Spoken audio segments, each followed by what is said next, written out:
Okay, so the computer wasn't seeing a start input. So now we got another, we got a test light connected to pin 30 now, that pink and orange wire.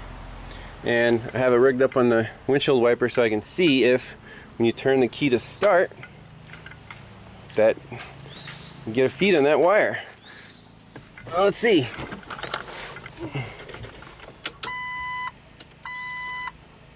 No, we do not. And we definitely did before when we did the preliminary power checks. So question is, what changed? That circuit is not related to the constant battery power. So we'll track this one down, and I mean, I guess it's possible that it could have several issues. I don't know if they're all in the same place, but let's go back to the diagram. Well, the variable here is you can actually take the key out in any position, and if it's not all the way in and you turn it, light will not light, but if you push it all the way in,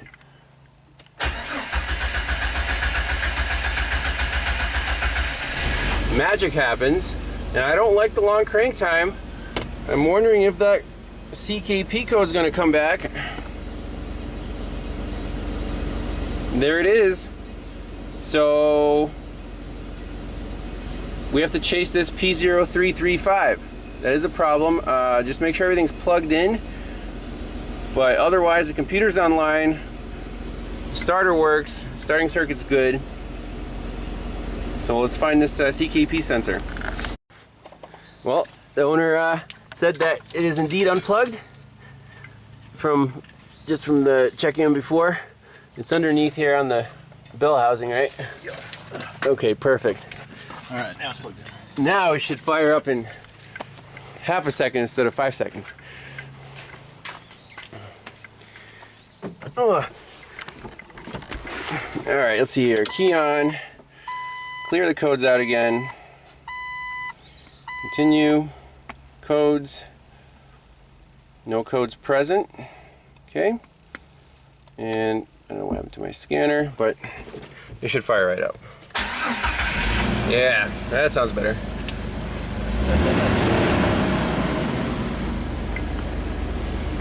So last piece of the puzzle. You can spend a little time looking for that broken wire, but sometimes the easiest thing to do is just wire in another fuse or just bypass that whole loom, because the computer is right next to the fuse box. Alright, so last piece of the puzzle is finding the broken wire. So from this fuse 920 amp intermediate connector right to our PCM. So it's going to be pin 1, either a red, well, it's going to be red coming out of the connector into the PCM, and on the other side of the connector it's either a red or a red yellow. Pin 1. So again, let's trace the harness. So it's going to be on this leg to here, and then from the power distribution center we have the fat wire coming in right up top, and the only thing connecting these two harnesses is this junction connector. So this has to be our guy, just by logic. And pin 1 indeed is a red wire, and on the back side it is a red and yellow. So let's do a power check right here, and on the other side too. And basically, if the power doesn't come to here, well, then the problem is between the connector and the PDC, or it's just in the leg between the connector and the PCM. So very easy check. Test light to battery ground. There's our test light. Let's just carefully use our piercing probe.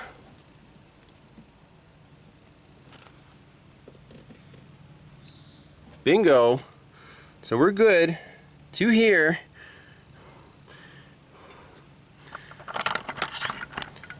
So worst case scenario, we can just make a jumper from here to the PCM, or we can do the key tug test and find the problem somewhere in this piece of harness from this connector to this connector. Okay, so just doing a visual inspection, I want another place to test this wire. And inside this loom it looks really wet. So I think the problem is going to be very close to here. There's the red wire.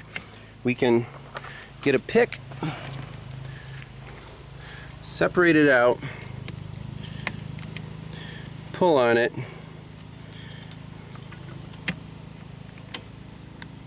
and see if the problem is close to here. Okay. I think this harness is just full of water. It doesn't drain. It's completely soaked. And you guys can see that. There's like a pool of water in this conduit. So let me get in there, and I think we're pretty close. Alright, wire is exposed. I'm just going to tug on it. Oh yeah. Awesome. The key tug test. That's like the final punch, nailed the problem. We're close, we're close. Low spot in the harness, I see water. Just the little green crusties there. That's it. So let's fix this and make sure that the housing is rotated down so the water drains out so this doesn't happen again. I'm taking a closer visual inspection, and these green crusties have been wreaking havoc here in this wet spot. I don't know if some of the other wires have gotten some damage. I mean, I think you can see some copper strands through there. That's not good. Yep, they're rubbed all the way through. The insulation's rubbed, and I think they were rubbing right on the thing that was supposed to protect them. You can see the ribs in there, and it's like that. So we'll isolate the wires that are rubbed through. There's only a few.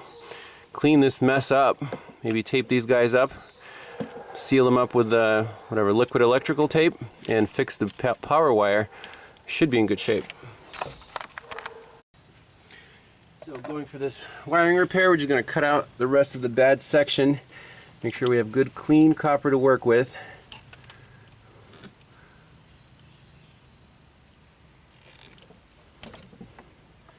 Yep, that looks nice and shiny.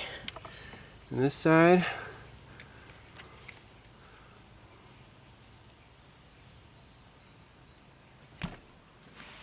Looks pretty good. We can use a little sandpaper to clean that up. And since this wire is now shorter, we're just going to install a little jumper in there. And for the rest of these, I think liquid electrical tape. And then we don't want any moisture collecting in this area, so we're going to have to redo this conduit and make sure it's pointing down, with the seam, and the water will just drain out. All right, we're using the Woody Special battery powered soldering iron. It's just less fuss than lighting a butane in the breeze. And then we have a little clip right here holding our jumper on. Wire is nice and clean. And just heat up that copper. Make sure everything flows nice.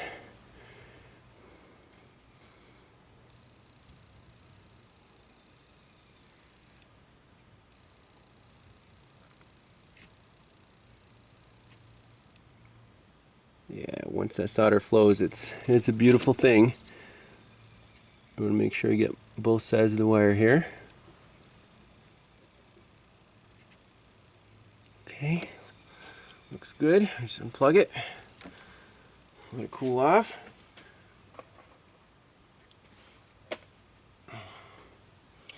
Inspect your work. I like that. Make sure nothing is exposed. It's going to be a wet area, so we need to be very 100% sure that the shrink wrap is going to slide over.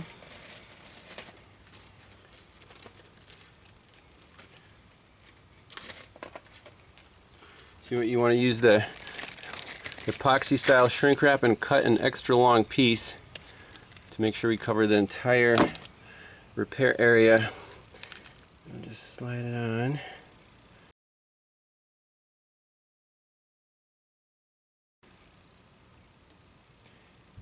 Beautiful. Right about there. Okay.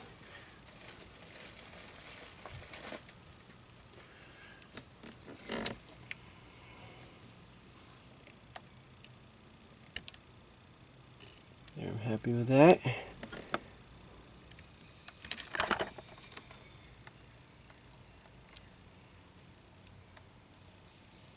Did we get all the way on there? I think so. Okay, that looks good. So now we want a proper length of the wire to, so the harness isn't like stretched out or anything. So we'll just cut it right about there.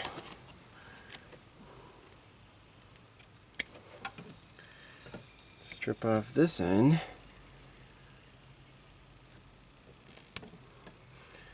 And put on the shrink wrap before you solder the wires. Alright, here's wire number 2. We're at 300 degrees Celsius. If you want to convert that, go right ahead. And right in the copper.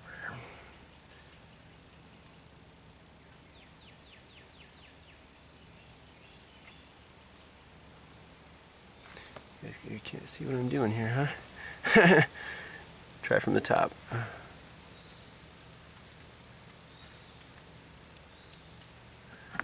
Or from the bottom.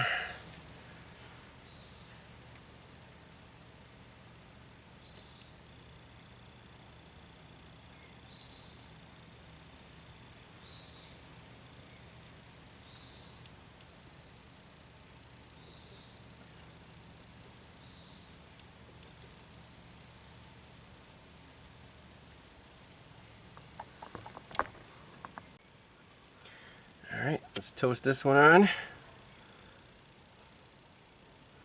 Quality heat shrink tubing makes all the difference. Don't have to worry about water intrusion down the road. So that's our wiring repair, and for these 2 wires here, I'm out of liquid electrical tape, but the next best thing that I found is dielectric grease.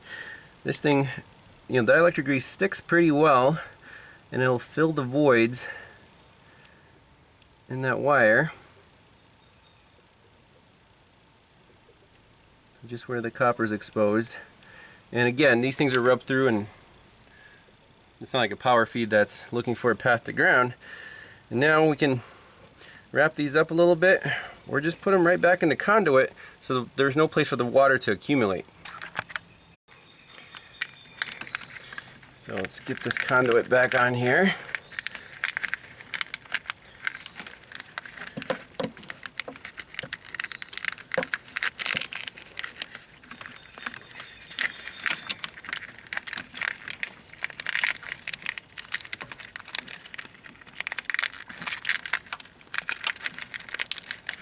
Again, it's kind of crumbling from the engine heat here, close to the engine block, but I think we should be able to salvage this thing with some duct tape. Now when this thing is in its home position, we want to rotate the conduit that all the water is going to drain out. Alright, so the low spot will basically be like that. So not much to it, just use some logic. As the water tries to find the lowest spot, this shouldn't happen again. So I'm just going to wrap this one spot with electrical tape to keep everything together.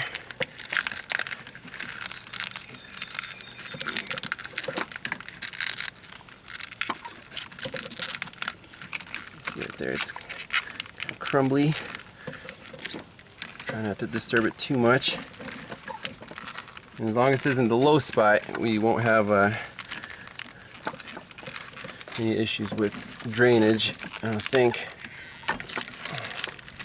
Okay. Let's just feed it back through.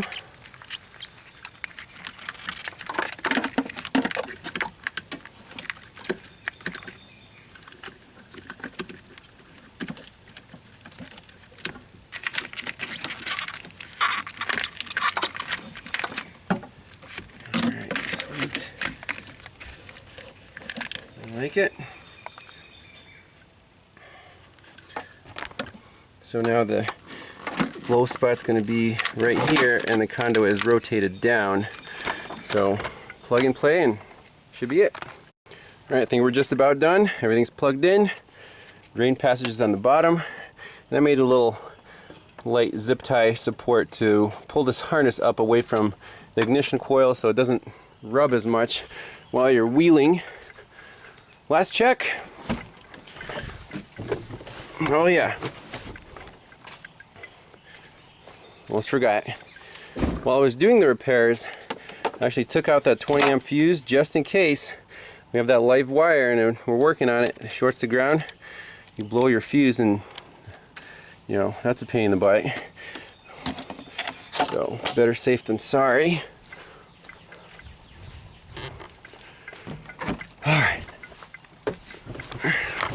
There we go. Clear prop.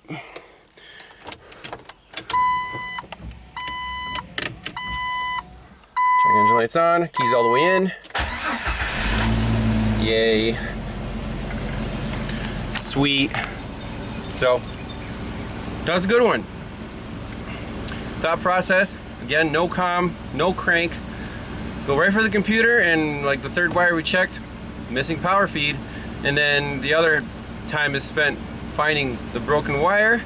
Make sure to do that bypass check to make sure, you know, you have no other variables, make sure everything works, and only then you can quote the customer extra time for the repair or however you you want to do it. But the diagnosis is broken wire, finding that wire. If that takes extra time, obviously, you know, extra charge. Repair, things back on the road, and on to the next one. Thanks all for watching. See you guys next time. Bye-bye.